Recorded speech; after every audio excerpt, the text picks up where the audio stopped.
First-party supplemental needs trust refers to the fact that the disabled person's own money is being used to fund a trust. It's often the case that the disabled person is disabled because he had an accident, and that accident led to a lawsuit. And the lawsuit results in a judgment or a settlement where the disabled person is receiving a large amount of money as compensation for his injury.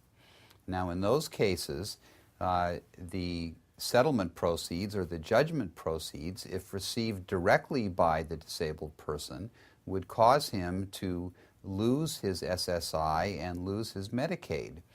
However, the law is provided for the first-party supplemental needs trust, meaning that this money can be put into a trust.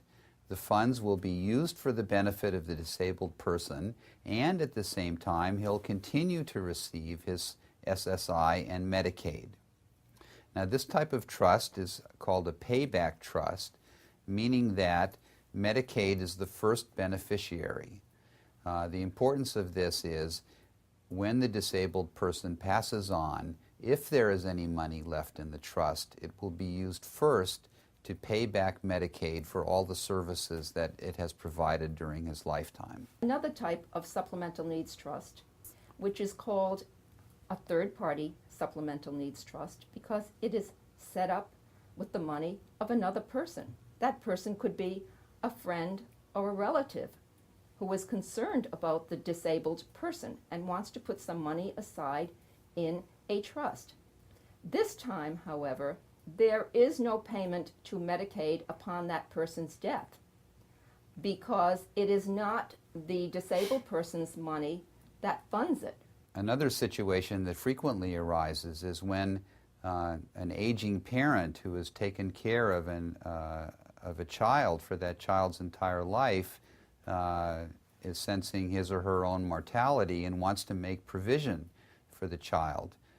This is a very good opportunity for a supplemental needs trust in the will, where the parent is making money available for the continued care of his or her disabled child without compromising the child's public benefits. Well, the third type of supplemental needs trust would be a testamentary trust, meaning that it's created in a will or last testament. Of course, everyone hopes to have a rich uncle, but for those who do, money can be left in a will for the benefit of a disabled person without compromising that person's SSI or Medicaid. And the way that is done is to have the will set up a supplemental needs trust, and that is the testamentary trust.